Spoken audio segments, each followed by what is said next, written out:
една вежба која што ја нареков пакет за решавање на проблем и всушност се состои од тоа да ние на малку посвесен начин согледаме одредено нешто што не притиска, односно одредено нешто што за нас представува проблем и се притискаме со истото.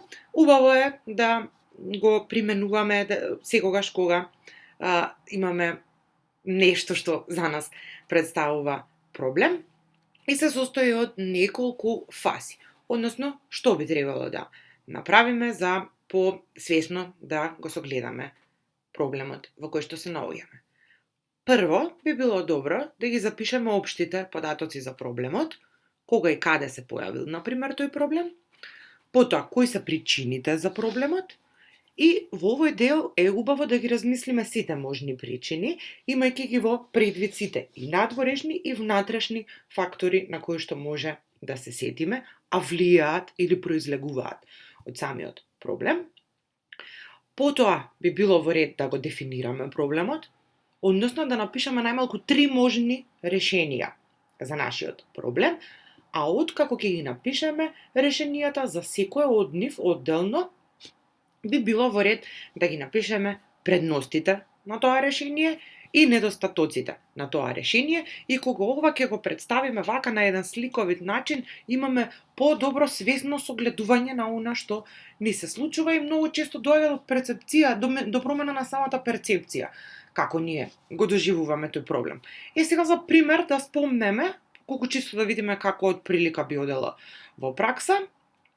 Например, имаме овде еден цитат: во последно време се почесто влегувам во конфликт со моите родители.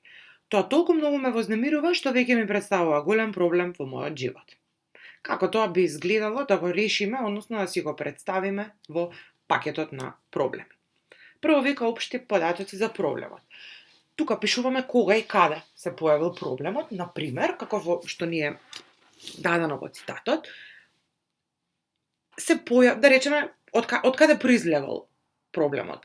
Пример, проблемот произлегол од тоа што сме го поминале оној договор за кога да се вратиме дома, не знам, ако излазот, што викавме договореното време на враќање дома, да речеме, сме се договориле дома со родителите дека ќе се прибереме во 1 саат од пополнок, а почесто го прекршуваме тоа, доаѓаме во 2, 3, 4, така натака, па пишуваме. Од кога почнав да го прекршувам домашниот полициски час. Кои се причините за проблемот? Кога тука ги наведуваме сите можни причини. Тоа што чувствувам дека родителите не ме разбираат и не знаат, дека сите млади во денешно време се задржуваме прилично подоцна во ноќните излегувања. Друг надворешен фактор кој би бил? Не знам, најако диско станува после 2 саат. Чекав да дојде, чекам друштвото да ми се појави, дур се собереме и така натака, значи сите надворешни фактори кои што може да бидат причини за проблемот и нашите внатрешни фактори. Сакам да останам повеќе во диско, сакам да се забавувам, имам потреба од тоа, сметам дека е во ред да останувам до ранните утрински часови, и така на. Сите го прават тоа и јас сметам дека мнозинството е во ред што го прави тоа и така натака. Во третиот дел го дефинираме проблемот, односно наоѓаме решенија. И еве, на пример, едно од решенијето, ќе ги спојам трета и четврта точка. Еве, на пример, едно од решенијето е да седнам и да разговарам со родителите околу фактот дека сите седат до 3 во диско, пример. Сега предности на тоа. Кои се предностите ако седнам да зборувам со родителите? Предност е, ќе го кажам моето мислење без нервоза, ќе го сослушам нивното мислење и така натака. Недостатоци би биле, доколку седнам, например, со моите родители, имам чувство дека нема да ме разберат и постои можност да избие нов конфликт и така натака. Следно решение, да го почитувам времето во кое што сме се договориле да се приберам од град. од диско. Предности, дома ќе бидат задоволни и ќе имам мир, нема да влезам во конфликт, пример. Недостатоци, ќе останат сите да се журкаат, а ќе треба да се приберам дома. И така натака.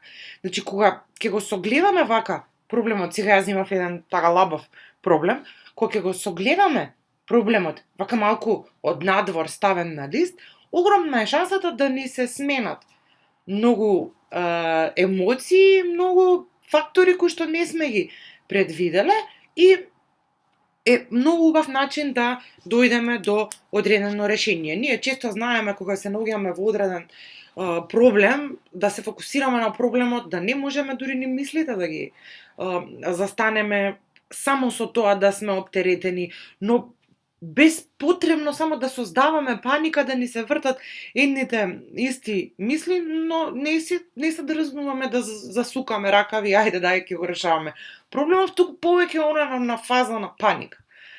Така да, ви ја препорачувам вежбава да пробате и ви посакувам пријатна работа при решавањето на вашите проблеми.